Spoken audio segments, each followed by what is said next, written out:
Hola, antes de comenzar el episodio me gustaría recordarte que he publicado 3 libros. El primero se llama Computación y Programación Funcional, que fue publicado en 2021 y es un libro que trata la programación funcional desde un punto de vista teórico y práctico. El segundo se llama Mentes Geniales, la vida y obra de 12 grandes informáticos. Esta es una obra que repasa la historia de hombres y mujeres que fueron relevantes en la historia de la computación. Y el último, el más reciente, se llama Principios de Programación, donde explico una nueva forma de entender la programación a través de 8 conceptos. Todos estos libros se pueden encontrar en librerías en España o en Amazon, y también en Latinoamérica se puede encontrar a través de Mercado Libre y Busca Libre. Para más detalles pueden visitar mi sitio web camilochacon.com. Aprender a programar bien es difícil. Y una vez que tú entiendes eso, entiendes también cómo puedes mejorar. Muchas personas les cuesta aprender a programar porque tienen una mente demasiado distraída. Es decir, mientras están aprendiendo o están programando, tienen notificaciones, están mirando otras cuestiones, se desconcentran muy fácilmente.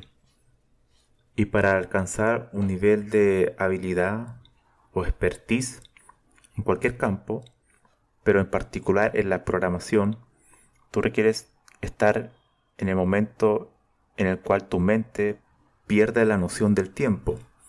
Es decir, estás tan absorto en el tema que ya la noción del tiempo se desvanece.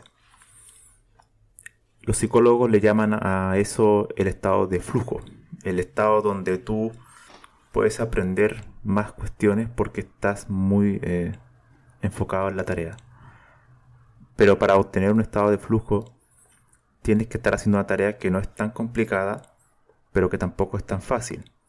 Si es demasiado complicada, vas a tender a renunciar, a irte, porque es muy complejo, los conceptos no los entiendes, no sabes cómo avanzar. Y si es muy fácil, te vas a aburrir, entonces lo vas a dejar porque es demasiado fácil.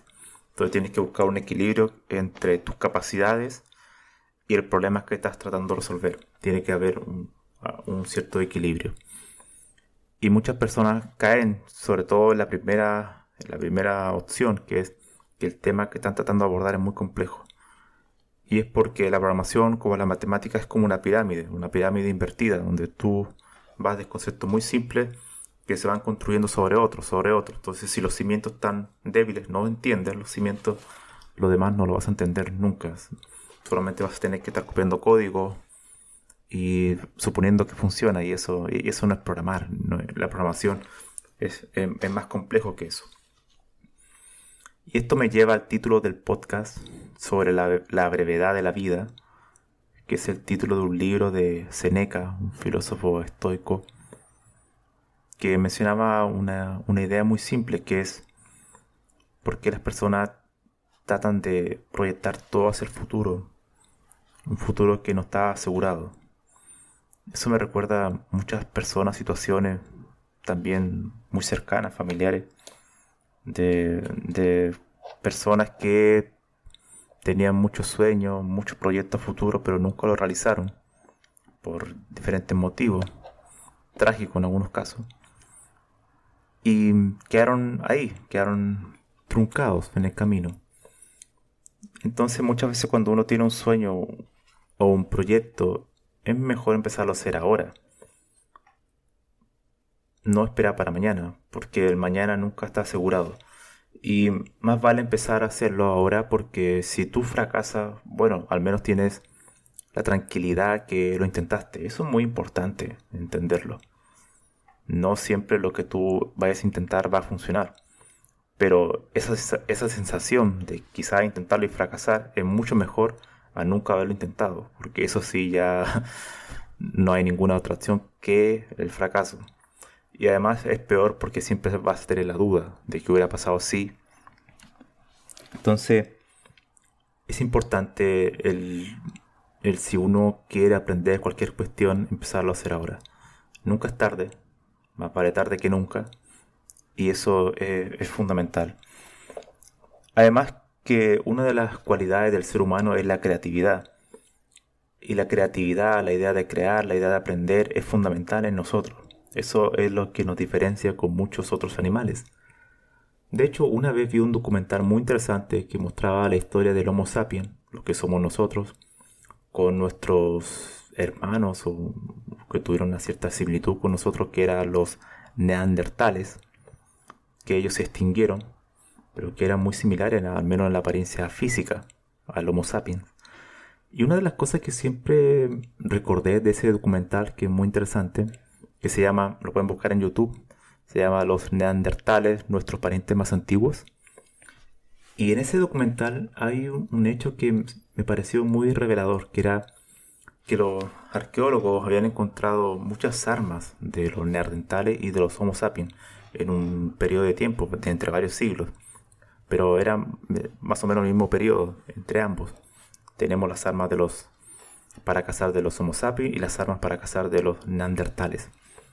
Y lo curioso fue que en las armas de los neandertales, en el paso de los siglos, que no fueron muchos siglos, sus armas prácticamente se mantenían iguales. Había muy pequeñas variaciones, pero cuando se miraba en el mismo periodo de tiempo, de, no sé, varios siglos, de las armas de los Homo sapiens, se notaba un progreso enorme. Habían armas que su tecnología, por así decirlo, había evolucionado. Algunas armas eran para otro tipo de animales, eran mucho más sofisticadas con el tiempo. Es decir, había un progreso, estaban aprendiendo. Y eso también quiere decir que no eran conformistas, que querían más, querían mejorar a sí mismos, querían hacer las cosas mejor. Bueno, eso es la cualidad fundamental del ser humano, el querer superarse a sí mismo, el llevar su creatividad a hechos, en no conformarse con algo que esté de una cierta manera, sino querer hacerlo mejor. Y quizá eso fue uno de los factores de por qué sobrevivimos nosotros. El hecho de ser competitivo, el hecho de creer en el ser humano. Yo creo en el individuo. Y creo que eso igual, de que el individuo como tal, a través de su mejora personal, puede mejorar la sociedad, no al revés. Eso igual lleva también una forma de pensamiento político, pero bueno, ese es otro tema.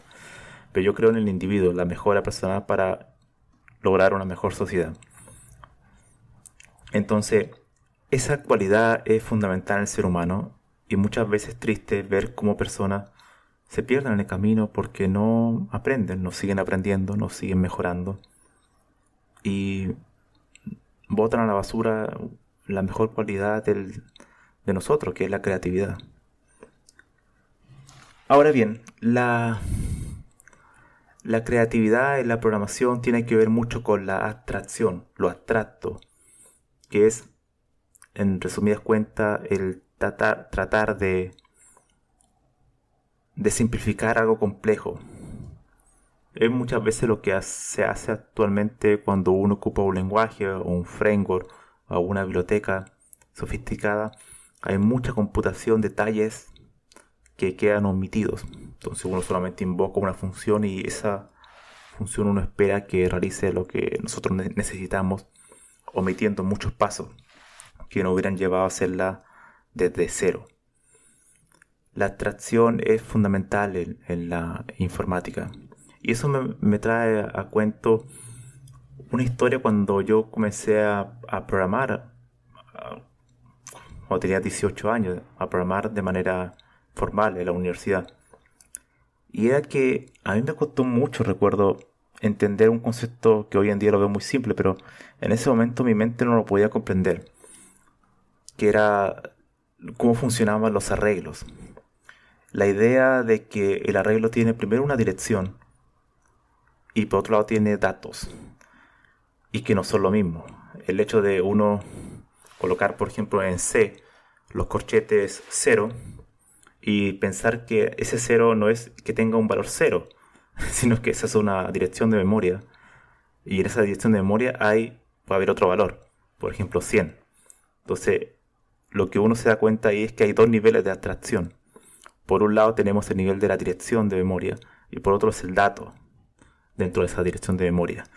Esto es similar a cuando uno aprende punteros también en C. Tenemos un puntero, pero el puntero no es en sí el contenido, sino que el puntero es simplemente una dirección hacia un contenido. Y si tenemos un doble puntero, tenemos una dirección sobre otra que apunta a otra dirección y que a su vez esa segunda dirección apunta a un contenido. Entonces estamos hablando de 3 niveles de abstracción. Eso es brutal comprenderlo. La programación y los mejores programadores son los que son capaces de comprender más niveles de abstracción sin perder la semántica, sin perder el sentido. Eso es totalmente importante. Y para eso, primero uno tiene que programar mucho y además tiene que leer mucho. Porque si tú solamente programas, puedes perder o puedes hacerte... O sea, la vida te puede llevar a caminos demasiado largos. Y un libro te puede acortar ese camino. Te puede dar atajos. Entonces, para optimizar tiempo, muchas veces hay que leer a especialistas.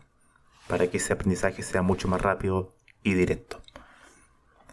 Cuando tu mente está atraída por la abstracción, es genial. Porque tú sientes interés. Yo a veces me pasa que cuando estoy fuera del trabajo, estoy haciendo otra cosa, en cualquier lugar, un bar, cualquier cosa, sigo todavía mi mente funcionando, atraída por los problemas que estoy trabajando, por esa capacidad de abstracción, ¿no? O sea, cuando uno ve cualquier cosa, por ejemplo una naranja o una cebolla, uno puede hacer cierta analogía. La cebolla es como distintas capas, ¿no?